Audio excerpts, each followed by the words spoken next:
They offered me $15,000 for 2 weeks of silence. I told them I knew how to keep things quiet. I didn't tell them what it would cost me. It was an envelope with the Helix logo embossed on the flap, a one-page contract with clauses about non-disclosure and indemnity, a map with a single red dot near the northwest edge of the peninsula, and a pager number that blinked like some old war relic. The man who handed it across the rusty counter in the diner, Dr. Richard Brennan, clean shirt, cheaper cologne, spoke in the kind of measured corporate voice that softens everything it says. 2 weeks. Observe. Do not engage beyond emergency care. Protocol will be followed at pickup. I read the words twice, signed, handed the envelope back with hands that didn't shake because they'd been trained not to, and took the job. Money is a blunt kind of sermon. It makes decisions simple for a while. 48 hours later, I drove up a logging road that had been cut and then abandoned when the soil said no, the sky lowering in that flat gray that sits over the peninsula like a lid. The rain keeps the trees green here. It also keeps secrets from drying out. The alcove was tucked so low in the slope that you could miss it if you blinked. A crescent of stone and moss that dropped down into a bowl where water pooled and matted grass grew. Helix had built a cage there under a tarp and a frame of scaffolding, metal that bit into the wet earth like a foreign tool. They'd chosen a place that had always been wild, and would, if it were lucky, remain that way. The cage sat tethered to the rock, locked and half hidden by ferns. Inside, something watched me with very human patience. The thing was larger than I'd expect from the stories, not a man and not a bear. It sat on its haunches with its back to the moss and watched the world with eyes that were mostly brown and glass about them. Its hair was long and dark, not matted into the monstrous tabloids imagine, but hanging in thick ropes, interlaced with twigs and old leaf. A rib cage rose under that hair when it breathed. What grabbed me first was the shoulder, open, jagged, a raw crescent that had pink in it and a smell like old rain and iron. It had been bandaged at one point with something that had turned brittle. Whoever had done it had no idea what they were doing. My first night I did my job the way a man like me does, quietly, by a schedule, with nothing extra. Helix had specified feedings, observations, a log. The terms assumed distance, specimen, containment, chain of custody. Marcus Webb, Helix's security lead, left the keys with me and a look that said the less he had to see, the better. He was a big man in the way a slab of rock is a big rock, unemotional, reliable. "Keep it alive," he said without softness, and then he left, and the road closed behind his truck like a fist. I kept the radio on to be polite, to pretend I was tethered to their oversight. The static at night, when it's just you and the rain, is a hard company. My camo sleeping bag was folded on a pallet under a cheap overhang. I made a fire in a ring of stones and cooked the ration packs they'd left. The thing watched. It watched me light the fire, watched me chew cold stew, watched when I tossed the empty pouch into the grass. You get used to being looked at. In the Army, they teach you to look back without flinching. That first week, I fed it on the schedule, cleaned the cage area, wrote the log entries in neat, precise sentences. 0600, feeding successful, subject reactive. 1200, minimal activity. 1900, subject vocalizations increased. The entries made everything look clinical, tidy. They were lies by omission, but Helix's contract didn't ask for the heart. It was the small things that chipped the wall between us. A hand extended through the bars to take a scrap of jerky. Fingers, calloused, long, curled around the food like someone who had learned to hold a small thing carefully. The creature's thumb opposed in a way that made the meat seem like a matter-of-fact transaction. The first time it nodded, deliberate and slow, I felt my mouth go dry. A nod is not a trick. A nod is agreement, recognition. By the third day, the rain had set into a pattern, an endless damp that came off the trees like breath. I sat under my tarp and patched a hole in my gear, listening to the creature shift inside the cage. At dusk, it dragged a plank of bark to the metal and began to scrawl patterns in mud with a stick. I thought at first it was idle time. Animals do things to fill the hours. The marks were crude at first, loops and lines, the kind of thinking you see in a child. But as I watched, the patterns became images. A long line for a river, small circles for people, a larger circle for a place where the lines converged. I set down my tools and walked closer. It didn't look up.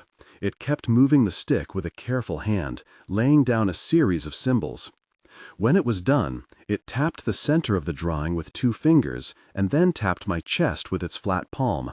No words, only the motion like a question. See? I saw. The pictograph showed a place, 2 towers, a rectangle, a flag, and a long shape that looked like a vehicle beside it. Around those shapes were smaller figures with weapons, and lines pointing like directions. The vehicle had a square window, a dark square that suggested a windshield, and under the rectangle, the creature had scratched 3 letters, roughly formed, A, G, E. It couldn't finish a 4th letter because its hand shook.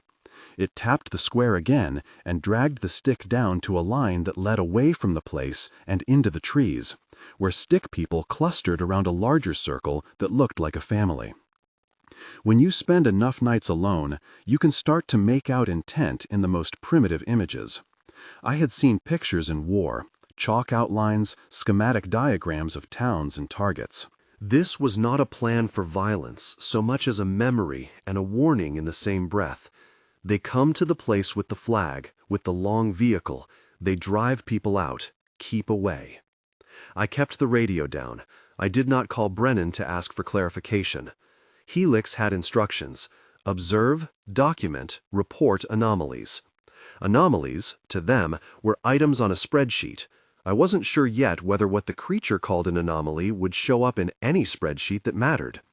I wrote in my log, in the neat, check-marked lines that Helix liked: pictorial communication observed. Subject demonstrates intentional drawing. Symbols consistent with previous subjects. It read dry on paper. It felt heavy in my chest. The shoulder infection made things worse. The raw crescent had been worse when I first arrived, but by the 2nd week it reddened and bubbled. A smell like sour bread rolled out of the fur when it turned its head. The creature shifted less, slept more in the day, and then woke at night, making a low, pulsing sound. We had a veterinarian consult over the line, an email with a list of potential options and a paragraph about risks. Helix's clinical language was careful. Intervention only in emergencies. Speak to Brennan for special authorization. I could see the company's priorities in black and white: containment, minimal human contact, chain of custody preserved. I had no authorization and an infection that ate at a living thing like a small, hungry animal. When a thing is hurt and you can help, there's a part of you that hollers to be useful. Maybe that's the soldier. Fix things, patch, move on. Maybe it's just being human. The rest is rationalization. I found a handful of old gauze in the first aid box they'd left, a bottle of something they labeled antiseptic. I washed my hands in cold water, which is to say, I did what is possible without a clinic, and prayed to forget the training that told me not to touch what isn't mine. It flinched when I opened the bandage. The creature's face, indentations under the hair, ears set back, twisted in a way that suggested enduring pain, but not panic. I talked to it the way you talk to a scared dog, only softer. "Easy," I said.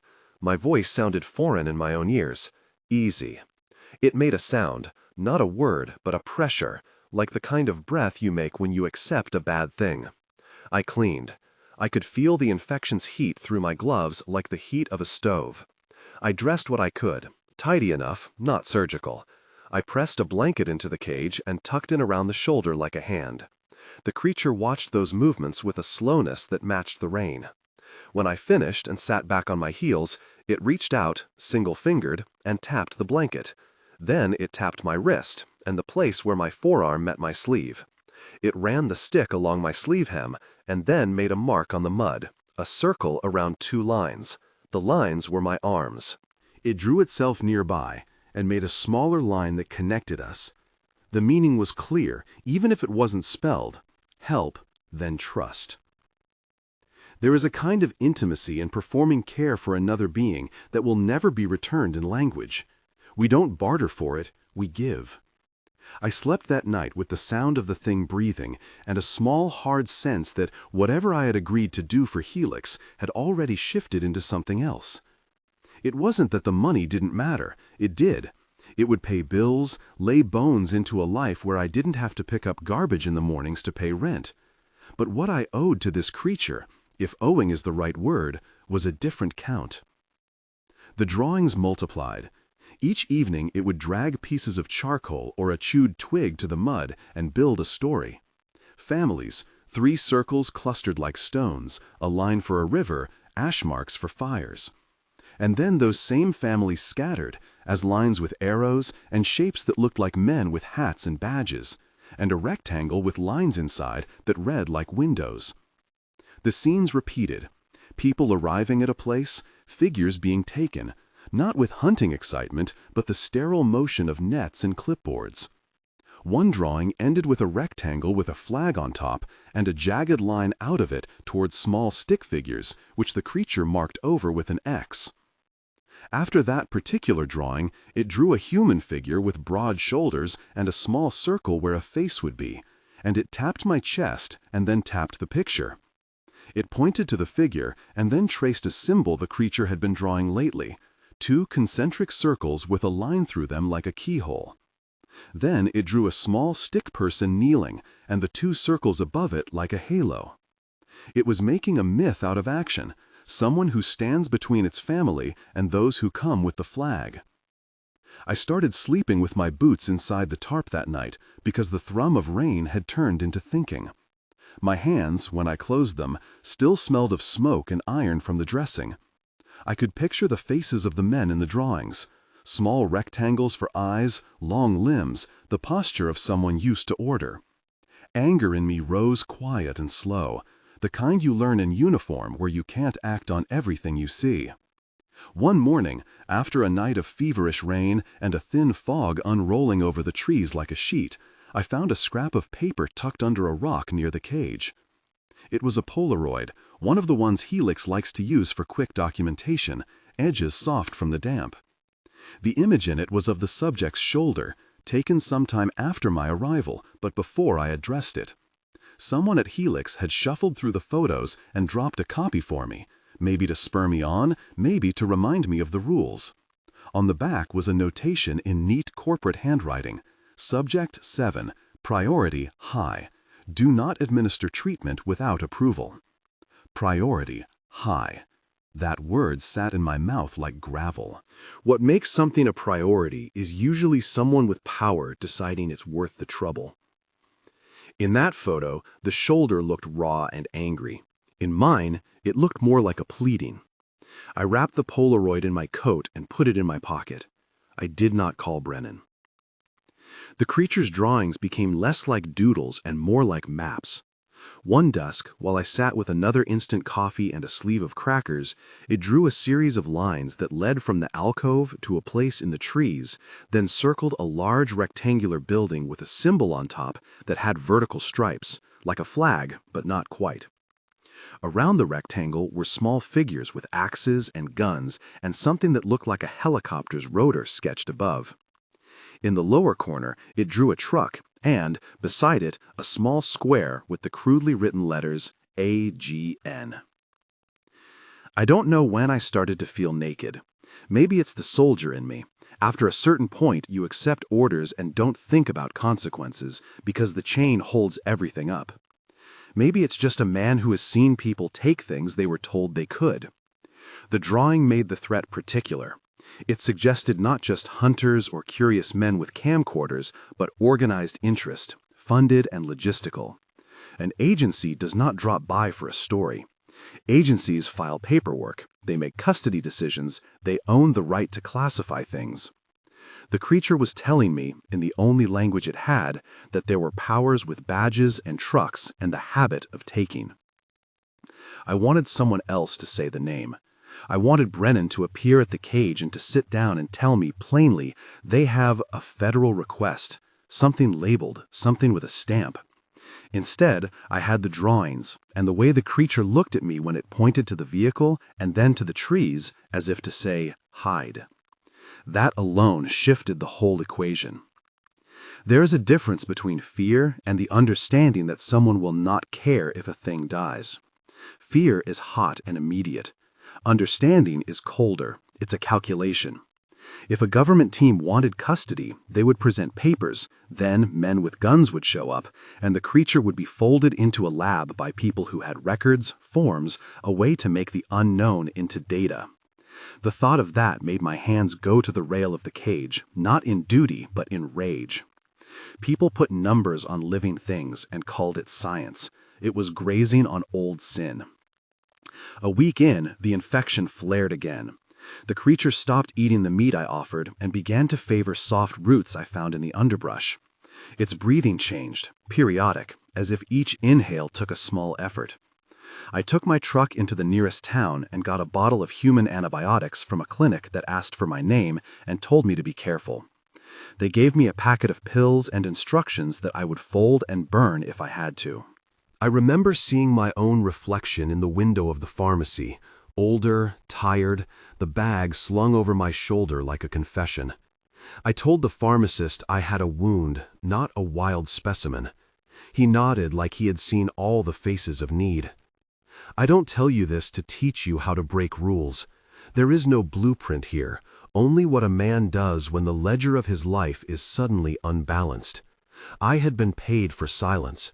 I had also been entrusted with a being that, even in the absence of language, laid its life out to me in charcoal on the mud. The choice narrowed in a way that feels familiar to anyone who has had to decide whether to follow orders.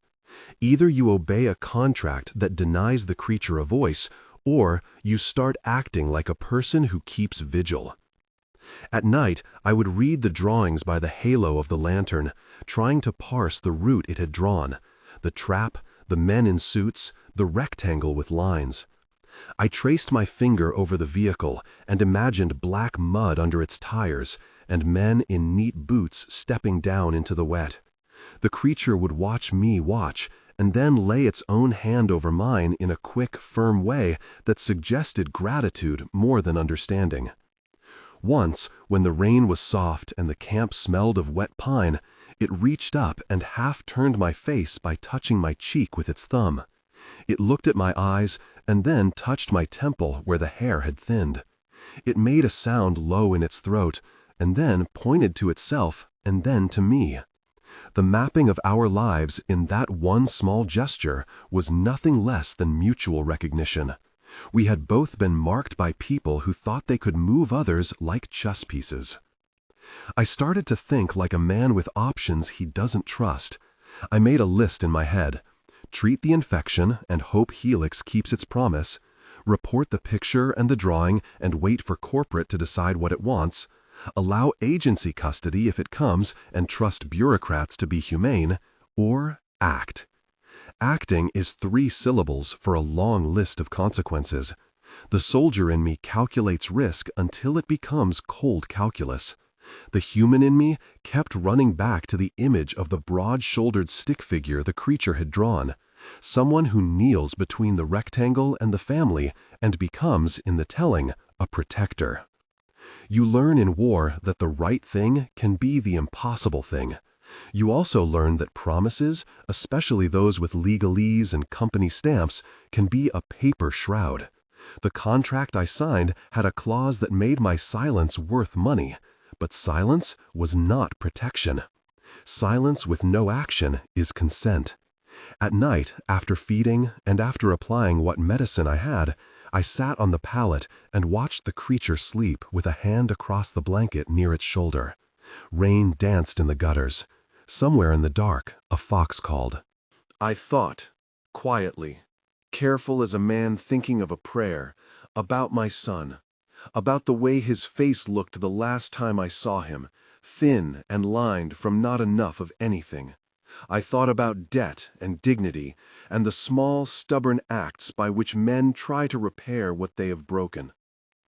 The decision didn't come as a lightning bolt. It was an accumulation of things. The drawings, the smell of infection, the way the creature tapped my chest and drew the two concentric circles, the symbol it had used for protective human. The money felt suddenly thin against those charcoal lines. The contract became a piece of paper that meant only that I would get paid for following rules that belonged to people in suits. I began to make a plan in the dark, assembling fragments of possibility, without detail, because detail is dangerous. I would not tell you how to do what I was thinking. The rules of the world don't change because you soften them in a story. What I can say is that the plan in my head involved the things I had: my truck, my knowledge of the logging roads, my ability to walk when I needed to, and the creature's trust. It involved lying to men in suits and the careful placement of doubt. It involved accepting legal risk and the private knowledge of something that could not be filed under specimen numbers. The next morning, Marcus Webb stopped by earlier than usual, his boots making the path soggy. He smelled of diesel and wet wool, spoke without much feeling. "How's containment?" he asked. His question was a box. I gave him a report that sounded like a weather report. Infection noted, slow response. Subject consuming roots. He squinted at the Polaroid on my clipboard, and then at the cage. "Priorities high," he read off my log, and there was a trace of a look in his eyes, curiosity that he didn't have the license to act on. He tapped his fingers on the clipboard, slow and thoughtful. "Move the subject if you have to," he said. "Follow procedure. Brennan will want a full debrief at pickup." He left, and the sound of his truck was a low thing, echoing like an answer down the road. The absence of Marcus, his composed presence, left me with something worse than solitude: a clock. Men's visits remind you of the march of events. Without them, everything becomes personal and indefinite. That afternoon, while the creature slept and the rain softened, I found the time to trace the route it had shown me in the mud. I walked the edges of the alcove to the shallow creek and traced where the line led into the firs, memorizing dips and roots, places where a truck would struggle and where a man on foot would be slowed by bog. The drawing in the mud had a route that avoided certain obvious ways, a route that ended in a rocky cleft up high where a group of trees made a blind. The creature had scratched a tiny pictogram of 3 circles inside that cleft. I could imagine the 3, my guess was family, sheltered like seeds. When I returned to the cage, the creature was awake and watching me. It tapped the map again, then pointed to its shoulder, mouthing a sound that pressed at the edges of comprehension. It made 2 short gestures with its hand, a signal like someone counting on fingers. And then it leaned forward and, with a slow authority, drew the symbol for the 3 circles in the mud and circled them twice. It tapped my chest. It tapped the circles and then made the keyhole mark, the protector. It closed its fist around the air as if to say, "Keep." The request was not phrased in words, but in consequence, "Stay." I sat on the pallet then and felt the weight of my decision, because it had the same gravity I've seen in men before. They stand in a doorway and have to choose which way to lean, and the house behind them burns. The creature's life was a house with a slow, unceasing smoke, and the company that owned the keys considered fire a variable on a spreadsheet. I thought of the agency that might one day use that rectangle with stripes on top to take it away. The drawings had shown me enough to imagine men who would treat it as a sample, not a somethings that knows your name if you had one. I think the first true step came when the creature reached through the bars and plucked a small, smooth stone from the ground. It held it out like an offering, and then set it on my palm. The stone was warm from the sun, a small bit of ordinary earth. The creature curled its hand over mine, heavy and sure, and for the first time I felt the tide pull away from me toward the animal on the other side of the metal. I had come for money, for routine work that would fit me like a well-worn glove. I had stayed for a hand that trusted me enough to put something small into mine. There is a legal class of things called acts of omission and acts of commission. I could let the paperwork stand and my name on the contract be neat and clean. Or I could start committing. Both paths had costs. The bigger the cost I imagined, the smaller the money felt. I slept little that night. I marked down timings, possible windows when pickups might happen, when Helix did their runs, when trucks were most likely to be on the road. I read the drawings again and again until the charcoal stains made my fingers black. The creature drew late into the night and left a series of marks that, to my eye, made a pattern I could not ignore. At the center of its pictorial story, it drew a human figure already colored with the protector symbol, and beside that figure, it drew 3 small people and then a line that went to a place drawn with a jagged rectangle. Around that rectangle, it sketched men with clipboards and a truck. The creature then drew a dark circle over that rectangle and 3 lines extending from it into the trees. And finally, like a promise or a plea, it drew a small figure with a halo sitting close to the 3 circles in the cave. When the dawn came, it found me awake, and with a decision turning over and over at the base of my skull.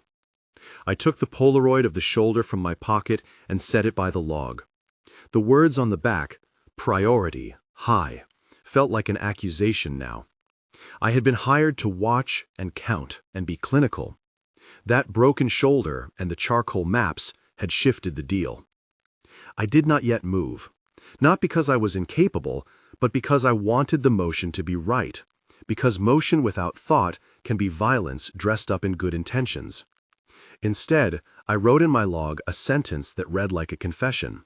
5:30. Subject displays complex communication. Subject drawings indicate organized human interest. The pen scratched, the ink pooled. I closed the book and sat with the sound of the rain and the barely audible breathing of the thing behind the bars. The rest of what I planned was not yet formed. I started to assemble lists in the dark. Vendors, times, possible cover stories. The kind of thinking that keeps you from feeling the enormity of what you do. I'd been a man who filed himself into other people's boxes for a long time. I'd kept quiet. It's possible my first and truest failure was thinking I could keep quiet and still be a good man. I did one small deed in the morning that did not seem like much and yet felt enormous. I took the key off my belt and laid it on the logbook instead of in my pocket. The metal felt colder than I remembered. Then I stepped back and watched the creature come forward, slow, and when it did, it tapped the key with 2 fingers, and then tapped its own chest, then mine. It did not ask for freedom in words. It asked in a different kind of sentence. Here. With a hand on that key now, I had to decide whether to turn the lock. If that were all there was to it, a metal click and we'd both be walking down the road, it would be a child's myth. Real things demand more. There would be Helix, with its men, its forms, its reality of paperwork and evidence, and the small eyes of Marcus Webb. There would, as the pictographs warned, perhaps be forces that had less mercy and more protocol. Men in trucks with a flag and a building that eats living things and slaps a label on them. There would be the world I had chosen, the world where I could walk away with cash and keep my head down, and there would be another world I could walk into, one where what I did was illegal, dangerous, and likely to make me a man forever at risk. I didn't like the taste of choices that require you to burn bridges. My life had been a long series of bridge-burning moments, some justified, some later regretted. This felt different. It felt necessary. The creature's hand on the key was not a demand, but a request. I put my hand over it, heavy and steady. Its skin was warm and thick. It looked at me then, not with hunger or with calculation, but with a clarity that matched the pictures it drew. And in the steadiness of that look, I found something like grace. If you want to press me for a speech, here's what I'd tell you. There are moments when the ledger flips and the human thing to do doesn't align with the legal thing to do. We were both in one of those moments. Helix's contract gave me a number for my silence. The creature's pictures gave me a number for my conscience. I have lived a life enough to weigh both. That afternoon, I sat on the pallet and began to gather what I could in a way that did not look like a plan. I did not call Brennan. I did not write a note. I did what a man does when he decides to be something he was not paid to be. He grows quiet. The drawing sat between us like testimony and like threat. The little protector symbol, 2 concentric circles with a line through it, sat like a new name. There are roads you can go down that will never return you unchanged. The one I looked at that day was a wet track wedged between stumps and the open sky, leading away from Helix, away from the rectangle with the flag. The route the creature had drawn ended in a cave with 3 circles inside. The image lodged itself in my chest like a splinter. I fed it at dusk and wrapped a clean blanket around its shoulder, and this time, before the rain came down, I sat with my hands folded and my mind making small maps of consequence. I thought of the men in trucks. I thought of the words in the small corporate print. I thought of the protective symbol the creature had drawn for me, and the way it had tapped my chest, and then the 3 circles, like a simple liturgy. When it slept, I watched it breathe, and felt, in the common rhythm of respiration, the difference between a life catalogued and a life known. That night, alone beneath the tarp, rain like a thin curtain around our small world, I made a choice that I could not unmake. I would not watch it be catalogued. I would not sign the papers of silence until the thing with the raw shoulder lay in a box with a Helix stamp. I would not be the man who carried somebody's life in his hands and handed it over neat and labeled. I did not yet know how I would do it. I did not yet know if I had the courage to see it through. But I knew, with the peculiar, ridiculous clarity of small acts of mercy, that I would try. The creature slept, and the rain kept time.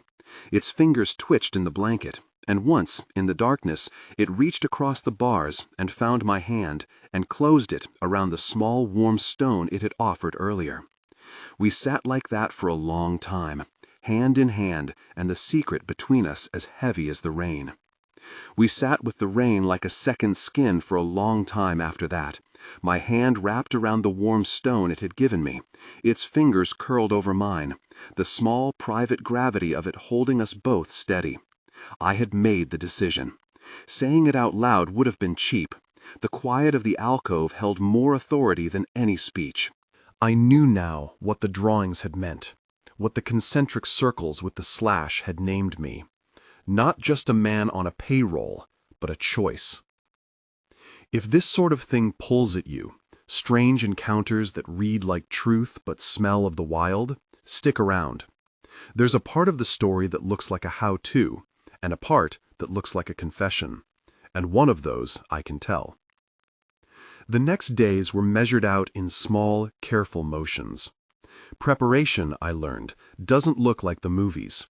It looks like you do what you can with what you have, and you make sure the story you leave behind will be the one they want to believe.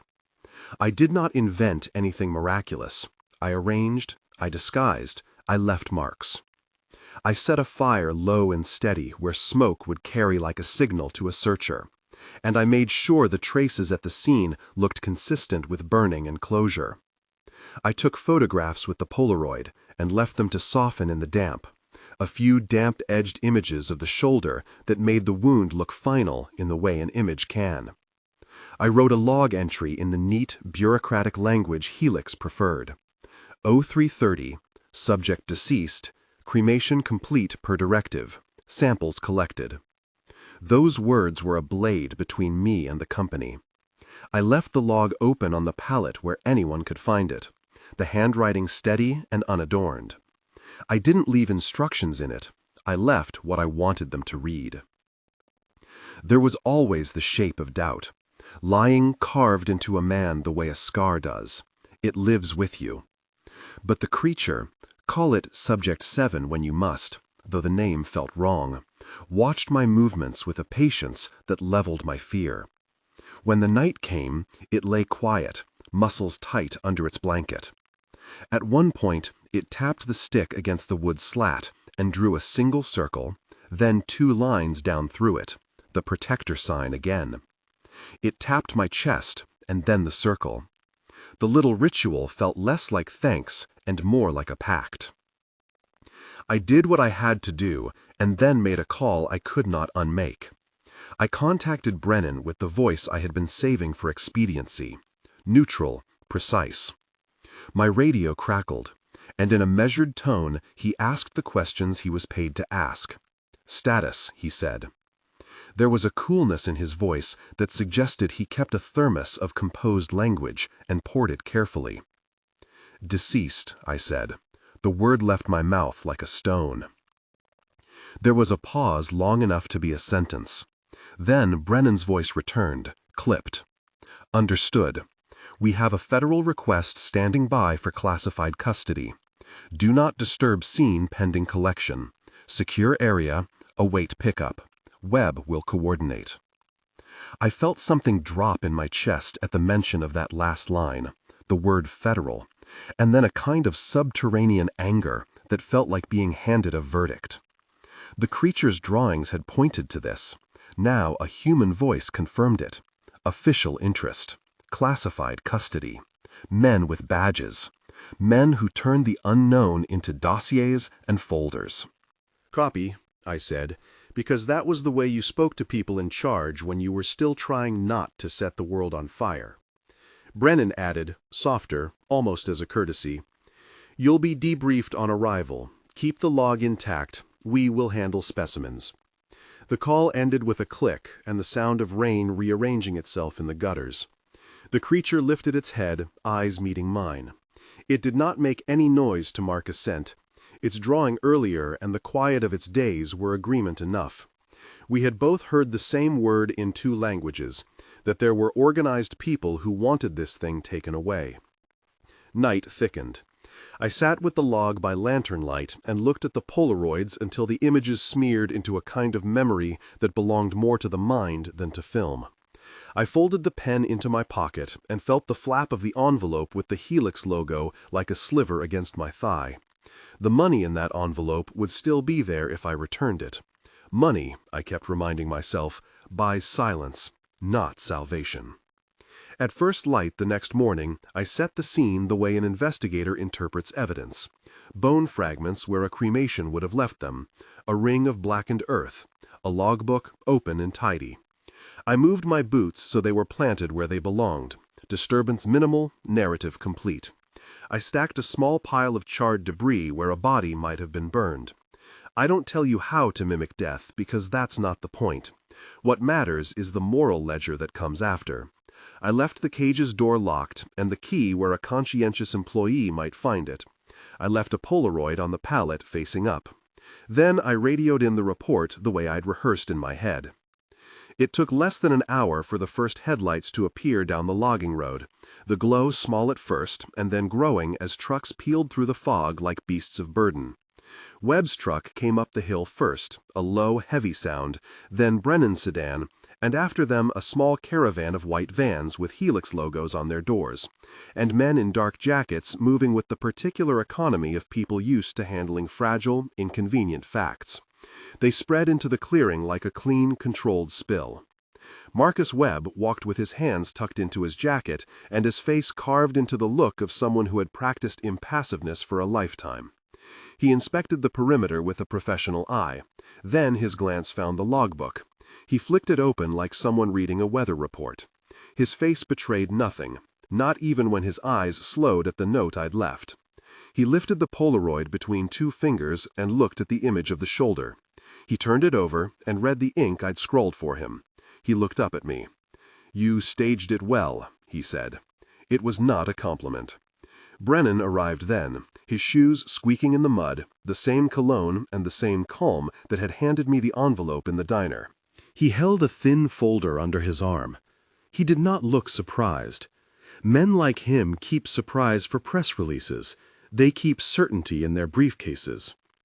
"Subject confirmed," he said, opening the folder and reading a piece of paper like a priest reading a line of scripture. "We'll take samples. For chain of custody, Webb will sign off." "Nathan Cole?" His eyes slid to me. "Your signature's on the log." I nodded. The log had my name and a signature that could implicate me, exonerate me, or buy me a lie, depending on how you held it. Men like Brennan know how to read a signature. He looked at me like a man determining whether a coin was real. "Priority notice came through last night," he said, conversationally, as if noting the weather. "Federal team, agency, clearance on their way. They'll want to examine everything we collect." The word agency again, like a shape you could not quite grasp. It was enough to confirm what the charcoal images had told me. There were formal forces in motion that would convert this creature into a dossier, a study, a thing in a lab. The thought made my throat hard. They did what Helix did with a clinical grace. Gloves, swabs, sealed containers. Men photographed the perimeter, dusted for prints, took ash samples and bagged them in zip-type pouches. Someone took measurements. Someone measured the depth of the burned circle. A tech with a tablet recorded findings. They moved like a machine that had been trained to perform ritual on the remains of the wild. They found the blanket, they photographed it, they stamped boxes with neat labels that pleased the mind. A man with a scanner took the Polaroids and logged them. Webb's face was blank, and yet, when he handed me an envelope with an amount of cash inside, my paycheck, the bonus clause paid out for prioritized specimen, I watched for any sign of relief and found only that tight press of someone closing a book. "Signing lease," Marcus said, setting a form on the logbook. "Non-disclosure executed upon pickup. This will go in the chain. We'll handle the transfer." I signed because I'd already staged what I had to stage. My signature felt like a slip of paper that might burn later, but paper rarely burns until you decide to set it on fire. Brennan slid a document across to me with a list of items to record an initial. Under specimen condition, someone had typed the canonical phrase, "Deceased. Outcomes pending."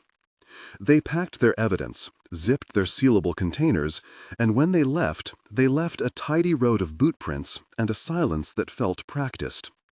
Webb's last look at me was small, almost tender, an acknowledgement from one professional to another that something irregular had happened. There was a kind of mercy in screens of procedure. They drove away with the van's doors closing like a statement. The road quieted. The alcove felt suddenly too intimate for the secrecy we had built. The creature had watched the whole thing with a stillness that arranged itself somewhere between grief and calculation.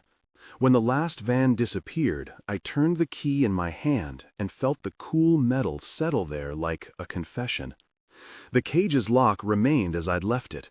The log remained open and blank at the place I'd stopped writing. We moved before night. There is an economy to leaving. You go at the hour when the light is soft and the world is least inclined to notice quick movements. I opened the cage, not with the cheap drama of a film, but with the careful muscle memory of a man handing over his life to something beyond paperwork. The creature did not bolt or leap. It stepped through the doorway like a man waking from a chair and deciding to stand. It wrapped its arm, long and heavy, around my shoulders for a moment and tapped the protect symbol into my palm with two crooked fingers. "All right," I said. The word was small. We moved into the trees like two shadows that knew each other. I had left a secondary trail that looked like random disturbance, fallen twigs, a boot print, a smear of blood I had cleaned until it looked like weather, and it served the purpose of misdirecting a detailed mind. I did not tell anyone this. Actions like that are moral choices, and I will not dress them as blueprints. The idea was simple: make their findings consistent with what they'd expected, and then step away from the scene. We walked by compass and by the creature's silent guidance. It pointed with its chin, tapped the map in its head with a finger. It chose paths where the ground gave me more grip than the road, where a truck would bog and be heard for miles. At the first creek, it drew a shallow breath and held it, lifting itself across mossy stones with sure feet. At one bend, I misstepped and my ankle rolled on a root. It reached down and steadied me without ceremony, pressing its hand to my sleeve and then to the ground so I could step.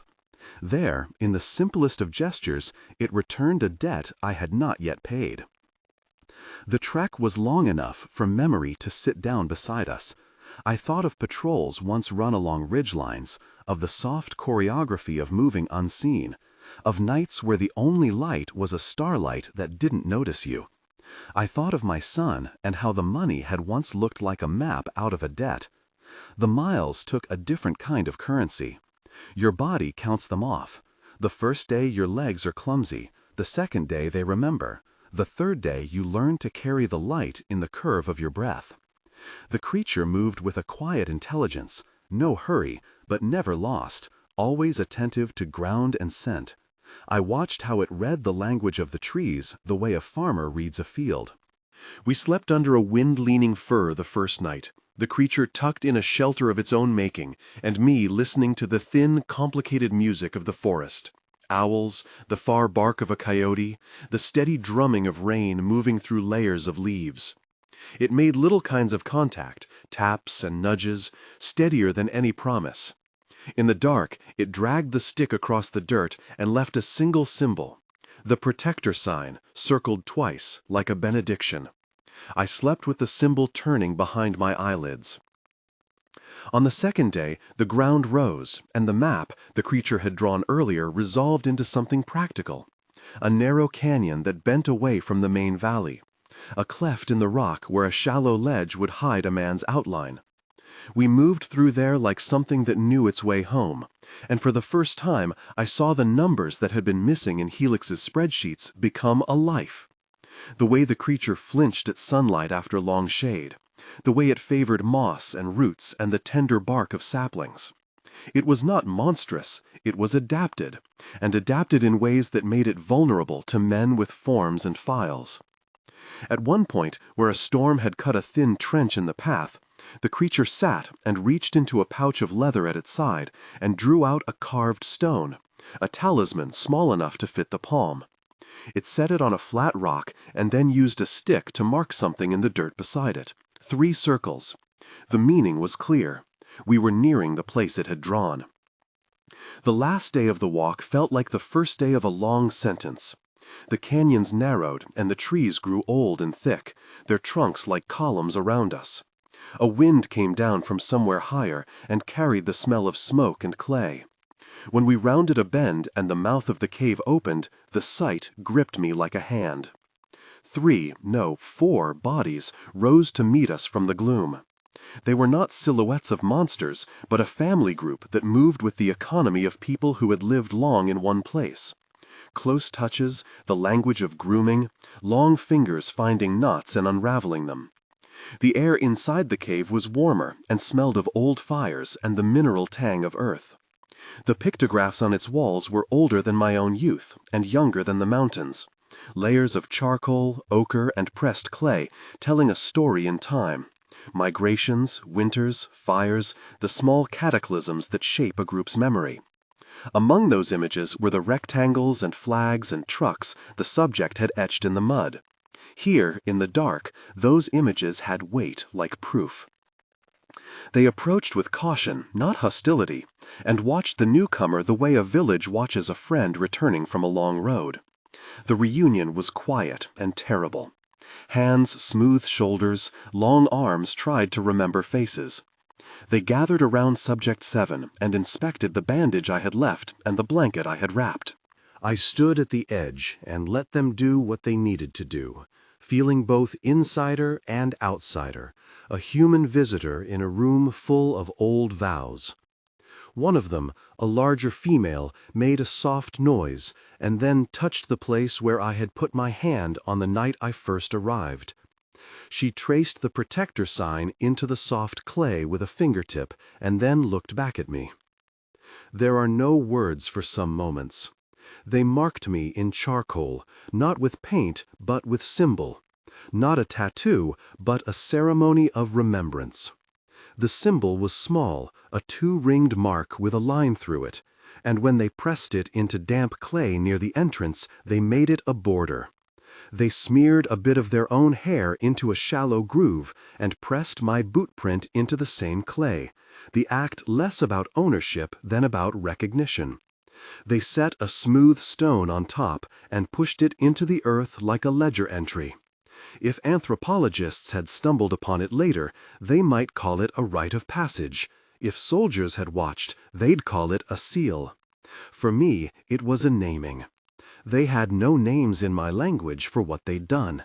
They had gestures and charcoal and the slow economy of touch. One of the younger ones, small and quicker than the rest, drew with the stick at the entrance, a new pictograph in a style that could read across centuries. It showed a rectangular building with a flag above it, and next to the building a figure with broad shoulders kneeling before 3 circles. Above the building they etched a cluster of lines like teeth. Below, a darkened rectangle that pointed a path out towards the trees. They then drew a figure with the protector mark fastened to its chest and drew a line from that figure to the 3 circles. Simple and terrible in its clarity. A protector who comes and keeps the family safe from the rectangle that eats them. They pressed their palms to my face, in their own language, and then touched the bandage on the shoulder. There was repair work to be done, more delicate than my crude dressing had been, but others in the cave had hands practiced in careful things. They took turns cleaning and setting the wounded shoulder with a patience that made my own attempts look like fumbling. In time, the new bandage lay neat and dark against the hair, and the wounded one moaned a little, and then settled. The family accepted the newcomer with a gravity I had not expected, and in their handshakes and half-smiles I found a home I had not known I had been carrying in my ribs. There was a long night after the reunion where I sat and listened to the sounds of the cave. Breathing, the slow scraping of a stick across rock, the soft laughter that comes from relief. They sang without words, a rhythm that sounded older than the trees. When, later, they pushed a flat stone towards me and etched the protector sign into it with a shard of charcoal, I felt like a man being given a little piece of a world that would not exist on helix forms. They drew my outline beside the 3 circles, and then, with solemn hands, rubbed a little of their own soot onto my palm, making a smear that would be my mark. "I am a protector," the gesture said. No one spoke. The creature, the subject, touched my chest, then the small charcoal mark, and then curled its hand around mine. I felt the membership of a different kind of covenant. There would be no press release for that night, no photograph for the internet. Only the grain of the stone and the always ugly fact that I had chosen. I left the cave the next morning with a load that wasn't only physical. There were practicalities, supplies the family had given me, the creature's talisman tucked into my jacket, and there was an obligation that clung like residue. I drove back into the town with my boot prints long cooled and a few gray lines added to my face. The world on the other side of the pines went on in the same small, comfortably petty ways. Coffee shops swapped gossip about the economy. Kids on school buses watched with glazed eyes. Men with compact SUVs talked about roof racks. You can know the world in 2 languages, the language of the forest and the language of the parking lot. They do not translate well. I returned to the life I had left only to the extent that the world allowed me to. Helix had its files and its non-disclosure. I had my handful of bills and the envelope of money they'd slipped into my hand like a receipt. The contract required silence, and I paid my bill by signing forms. But silence was not the same as protecting. I had learned that guarding something means more than keeping your mouth shut. It means intervening in the small ways that preserve a place from the taking ways of people who do not imagine that the wild holds lives. I started by learning the local paperwork. Public hearings have a cadence, a ritual wheel that can be turned by a small, careful hand. I sat through council meetings and zoning reviews, the kind of public theater most folks avoid because it's boring and complicated. I filed objections that read like the argument of a man who knew the land. Ecological impact statements, notes about watershed health, concerns about archaeological resources. I framed the arguments in language the board would answer to: habitat preservation, rare species protection, erosion control. I did not mention pictographs, cave families, or charcoal offerings. That secrecy was the price. There were times I would stand at a podium in a cramped room and speak with the quiet bluntness of a veteran who had seen things others had not. I would not give away secrets. I offered instead a citizen's plea for stewardship, for care of a land that had fewer defenders than it needed. People listened differently when a man with a military bearing talked about trees and water. Maybe they assumed I'd been training for a thing I never intended. Maybe I was using my past the way soldiers sometimes use a uniform, to get through the door. Either way, the town council began to see that leaving certain parcels open for logging would not be a simple matter. It would mean more erosion, less water, impacts on wells. It would cost them, and people are a pragmatic sort. I learned the slow art of small coalitions. I spoke to a retired biology teacher who had a soft rage against clear-cuts. I spoke to a fisher who had seen fish runs decline in recent years, and to a girl in the community college who wanted to learn to map forests.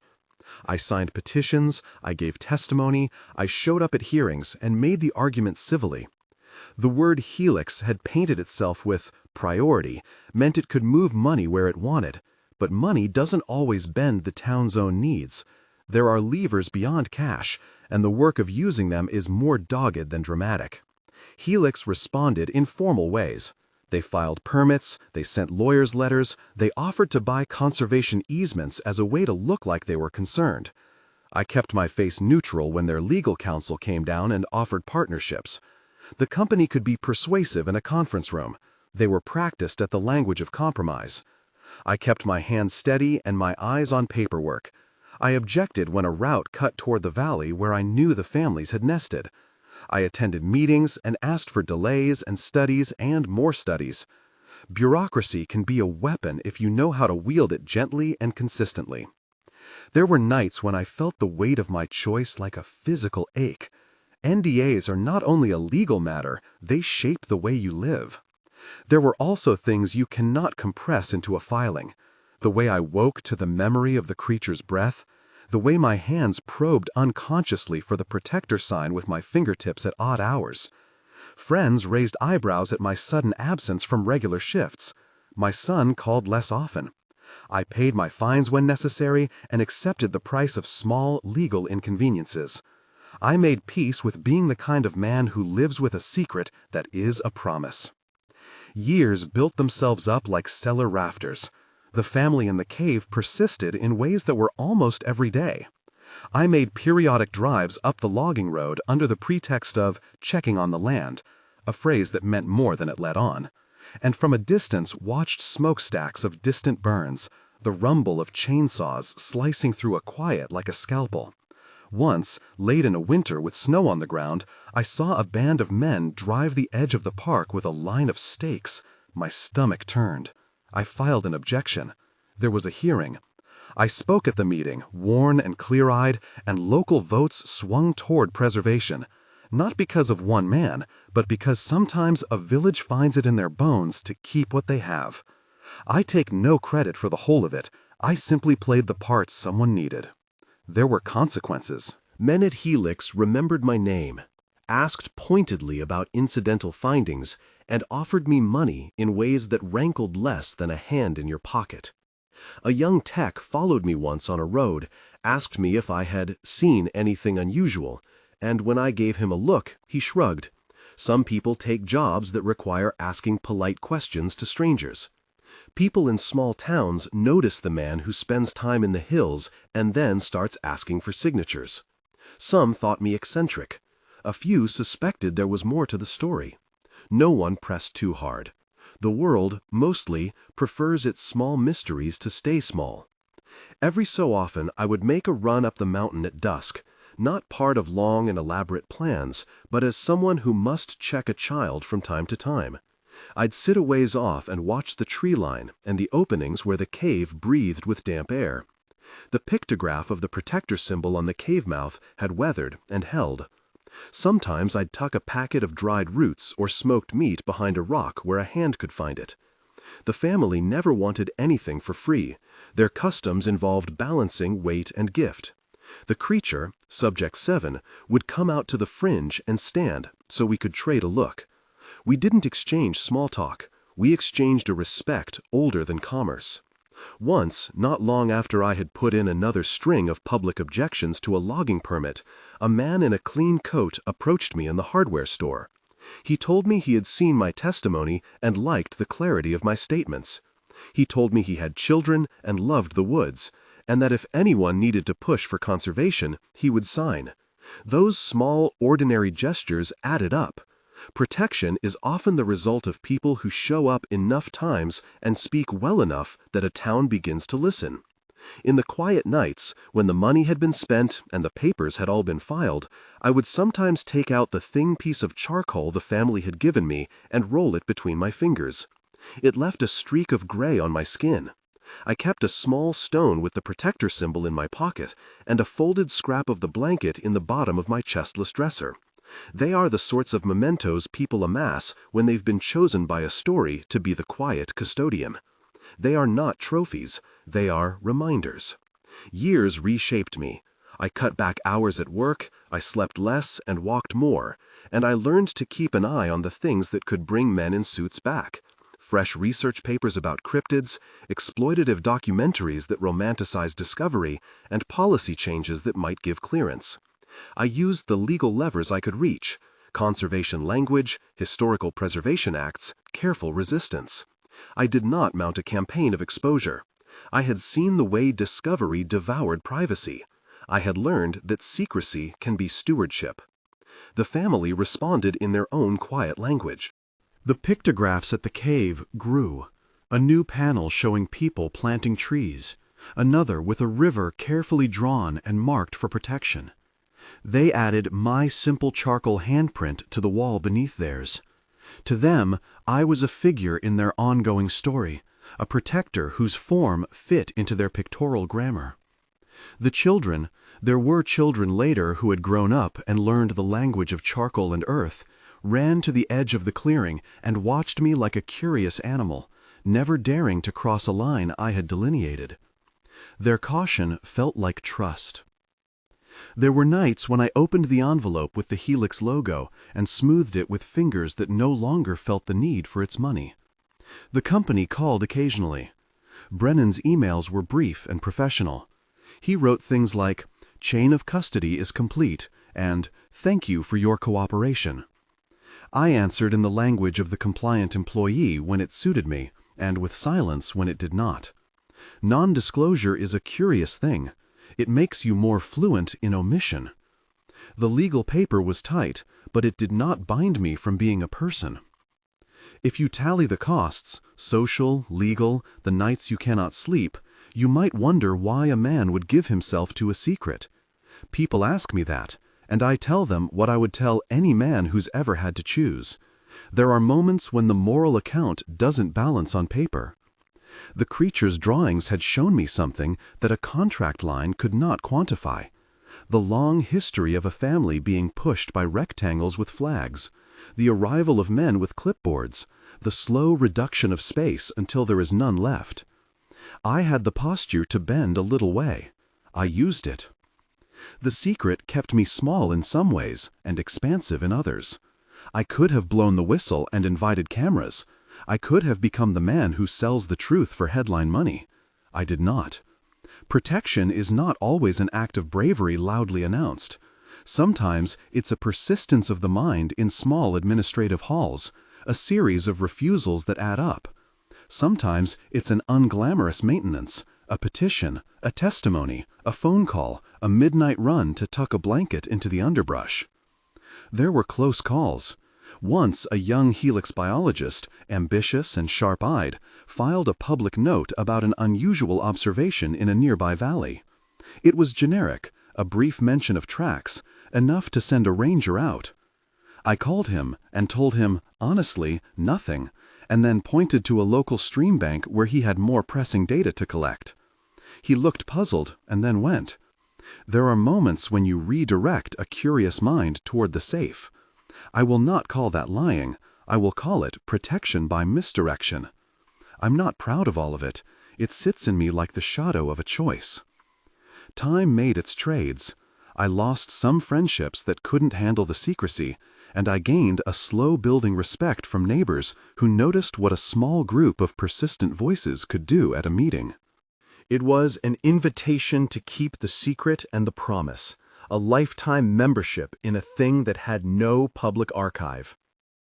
I accepted it with hands that had held stones and paper and nothing else. We never spoke the word free like a victory dance. Freedom is not one dramatic moment. It's an accumulation of small safeties, of trees left standing, of children allowed to play. It is a life mended in a place where the rectangle with a flag is edged out by community will. You may imagine dread and FBI raids and rooftop chases. The truth is quieter. It is Hutchison's law. People often prefer the path of least resistance, and sometimes the path of protection is stepping into the grit of bureaucracy and refusing to fold. That is not as cinematic as Gunsmoke and noir, but it keeps things alive. I will not paint myself a saint. I have lied and misdirected when it suited the living. I signed forms that said one thing and acted another. I have accepted money that traded for silence and then used that same money in ways that built resistance. I have, in short, done what men do when they are trying to steer a life between a ledger and a conscience. There were seasons when the ache of secrecy sharpened. A documentary crew once camped in the wrong valley. A rogue blogger wrote speculation that neared reality, and for a while I feared the net. Each time the danger brushed close, we had to do the slow work again. Nudge, delay, legal objection, clarification of permits, careful persuasion. The family retreat in the cave adjusted its pictographs with new panels that read like a chronicle of their time. The rectangle with the flag, the protector figure, and then, later, branches and saplings and fish in a river. They drew less of the men and more of the things they wanted to keep, and in those panels my name appeared not as a spoken noun, but as a mark. If you ask me what keeps me going, I might tell you a small story. One winter, when the river froze thin and the pines were sheathed in white, I walked up to the cave with a thermos in my hand and some cloth-wrapped food. I found the young ones playing with carved sticks, their cheeks ruddy from cold and laughter. One of them, no older than 10 winters, ran to me and pressed a hand into mine, then drew a single line with a stick in the snow, a circle with a slash. It was not a plea, but a signature. He looked up like someone who knew the terms of the world. When a child gives you their picture, it's hard to decide to sell it to the state. I could have walked back into town and started a life that mattered to no one but me. Instead, I keep a schedule of small interventions and nocturnal runs, and a life that folds into the valley's privacy. I sleep with a pocket stone, a reminder that a man can decide where his loyalty lies. They offered me $15,000 for 2 weeks of silence. That was the beginning. After what it said about the agency and their trucks and the rectangle with stripes, I set it free. Set it free does not mean I opened a cage and then vanished to applause. It means I opened my hands and took responsibility. I paid the cost in ways that money could not buy, in the slow work of town meetings, in the quiet of sleepless nights, in the small charcoal marks on a cave wall. I live with that secret like a second shadow. Sometimes the town will thank me for speaking at a hearing, and sometimes my name appears in a meeting transcript, and I win a small battle to keep the trees standing. Sometimes I drive to the roadside and sit with the engine off and watch the birches, and sometimes the creature will come to the fringe and tap out a circle in the dirt. Each time it does, I know the decision was the right one in a way that does not require public praise. If this story moves you, consider this the one and only ask. Share it, and let it remind someone you know that sometimes protection wears the face of secrecy, and that preserving wild things often happens in town halls and in petitions and in people who show up to defend what cannot defend itself. If you care about places where such beings might still linger, look up your local conservation efforts and lend a hand. No politics, just stewardship. I do not stand now on a podium. I do not seek headlines. I own a small cabin with a drawer that holds a strip of blanket and a stone with a 2-ringed mark. Once in a while, when the rain comes and the gutters sing, I drive up the logging road and sit at the edge of the alcove and look into the trees. The pictograph at the cave shows a figure with a protector sign and 3 circles. It was not an end so much as a reweaving of life. They paid me to watch Bigfoot.